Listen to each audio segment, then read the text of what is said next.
Se você gosta de novelas e minisséries de época brasileiras, já está acostumado a ver as pessoas comuns vestidas sempre em tons de marrom, bege, cinza e preto.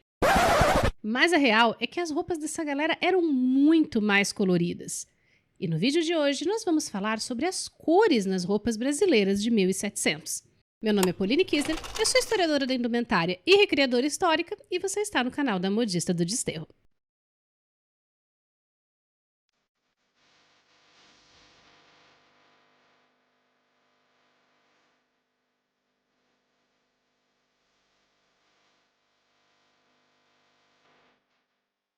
Olá, modisters! Tudo bem com vocês aí desse lado?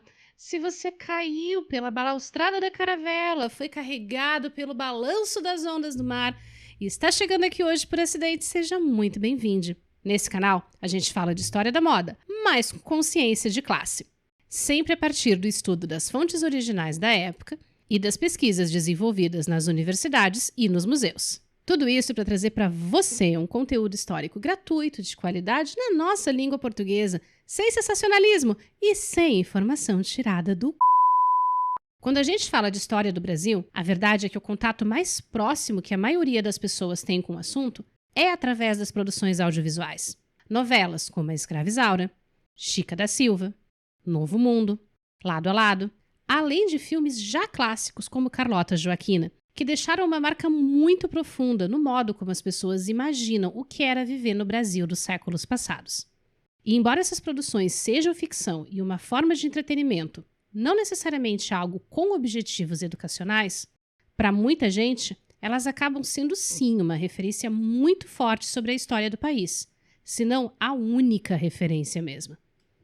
E até para conseguir marcar bem as diferenças entre os grupos sociais, essas produções têm uma tendência de vestir as camadas populares com cores muito sem graça.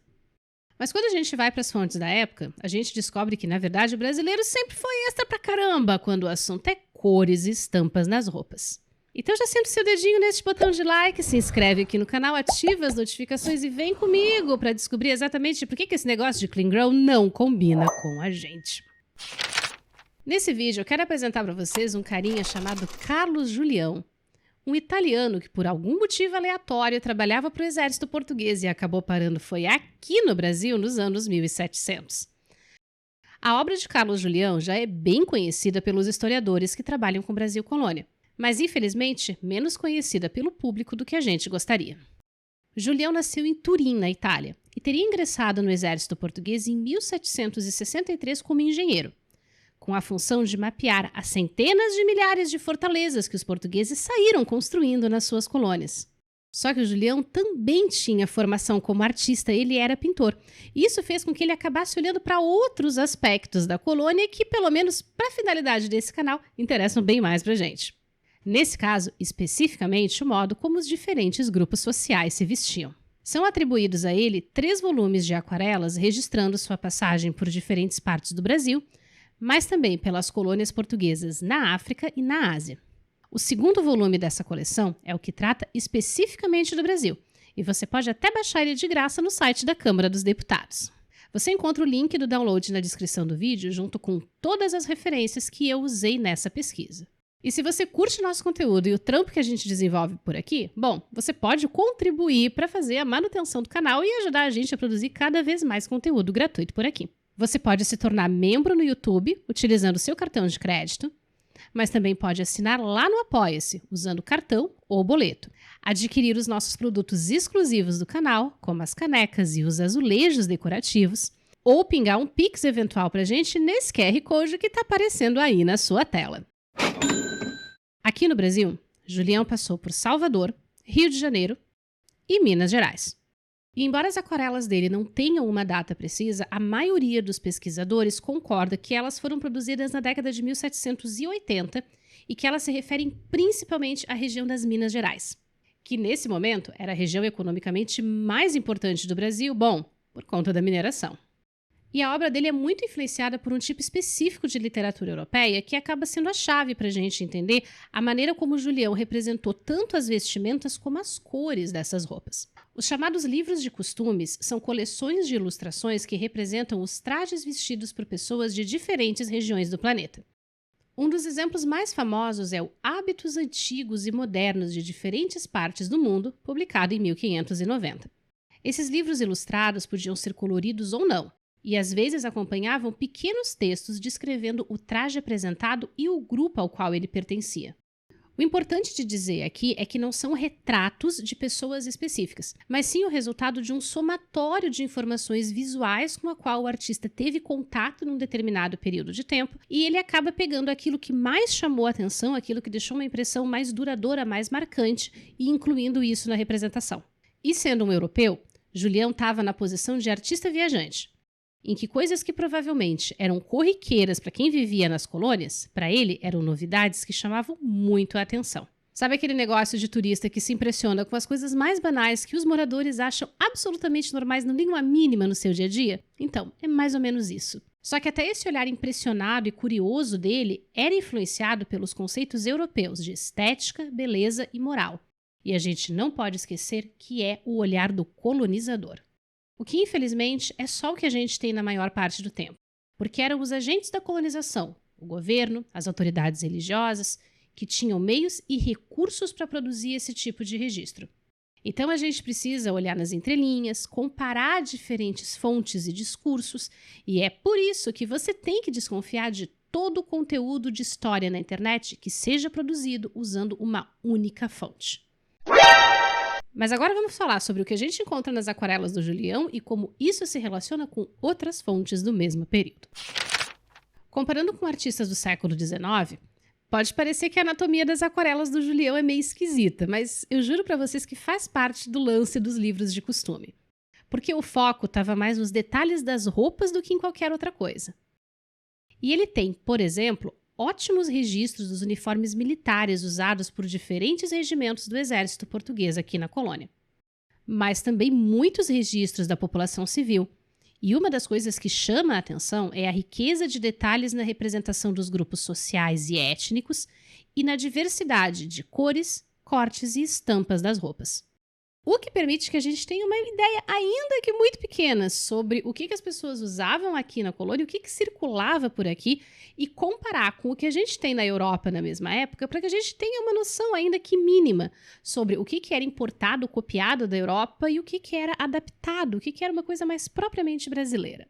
E para não parecer que o Julião estava exagerando com relação às cores e às estampas, eu quero mostrar uma coisa para vocês. Isso aqui é um livro de amostras de tecido de uma confecção inglesa, que foi produzido especificamente para atender o mercado de Portugal e Espanha em 1763. O fato de ter um catálogo com estampas específicas para esse mercado de Portugal e Espanha aponta duas coisas muito importantes para nós. Primeiro, que Portugal e Espanha tinham um perfil de preferência de tecidos diferenciado. E segundo, que era um mercado tão importante que valia a pena para uma grande manufatura inglesa produzir coisas específicas para lá.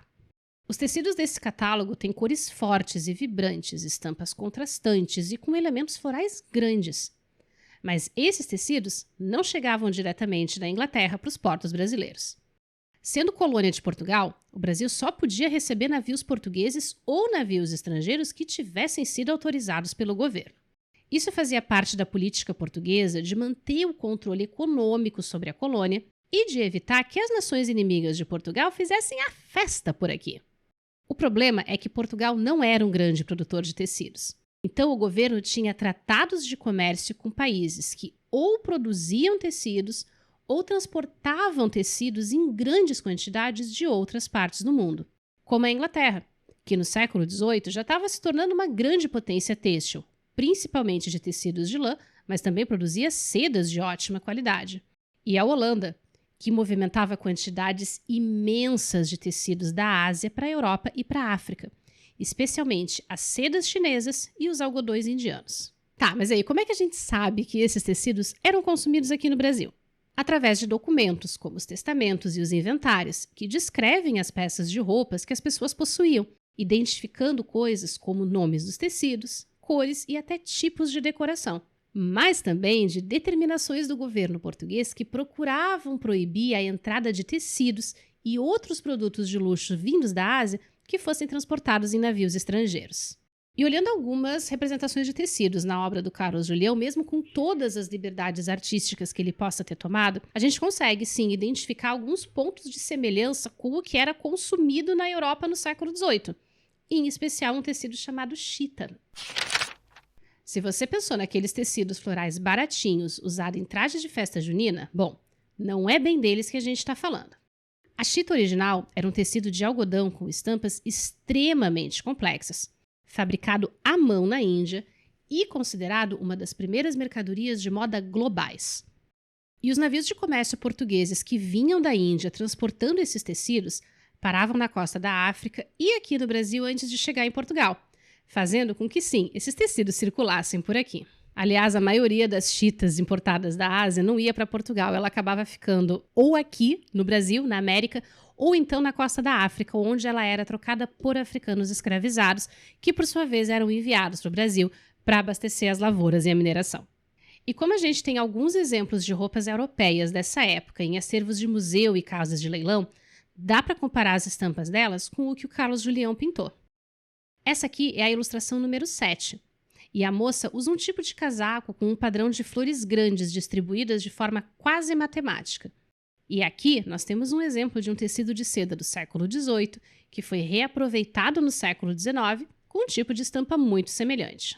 Aliás, esse lance de reaproveitamento de tecido era absolutamente comum desde a Idade Média, século XVI, XVII, XVIII, XIX, e não era coisa de gente pobre. A gente tem um monte de exemplos em museus gringos de trajes do século XIX que foram feitos reaproveitando tecidos de roupas do século XVIII que estavam na família e passavam como herança. Não era necessariamente uma questão de necessidade, era uma questão de ser um costume da época para não se perder tecido, porque tecido era muito caro. Essa é a ilustração 26, que retrata 2 homens escravizados. E esse padrão de tecidos listrados é muito registrado nos inventários dos navios negreiros holandeses. E é um tipo de tecido que acabou ficando diretamente ligado aos africanos escravizados aqui na América. Mas essas não são as únicas referências europeias que a gente tem nas aquarelas. Existem trajes tipicamente europeus registrados nelas também. Essa é a ilustração 22. E aqui nós temos esse traje azul, que possivelmente é um vestido do modelo Robbie Langlese. Inclusive, a Tupá Guerra costurou esse vestido para a Eneida do Canal Poética dos Museus. Na prancha 36, o registro de uma festividade da população negra em que a rainha da festa está usando um vestido do modelo Robe à la Française, kimono ou banyan, que é um tipo de roupa informal inspirada diretamente nos kimonos japoneses. Mas a gente também encontra algumas coisas que são razoavelmente diferentes do que é registrado como estando em uso na Europa na mesma época, e que levanta a possibilidade de que sejam adaptações ou hábitos tipicamente brasileiros. Como os escravizados da ilustração 13, que usam um tipo de saiote estampado junto com um conjunto europeu de casaco, colete e calção. Essas blusas femininas com mangas super curiosas que aparecem nas ilustrações 20 e 23, esse jeito diferentão de usar o que parece ser um casaco masculino e que aparece em várias ilustrações do livro. E o que provavelmente é uma das maiores riquezas desse conjunto de aquarelas, que são os registros de mulheres negras, livres e escravizadas, com diferentes trajes e acessórios, mostrando uma riqueza muito grande de cores, texturas e silhuetas. Algo totalmente diferente das representações habituais dessas mulheres nas produções audiovisuais. E apesar de todos os problemas que eu tenho com Chica da Silva, acho que foi uma das produções que menos teve medo na hora de descer a mão nas cores dos figurinos do Brasil Colônia.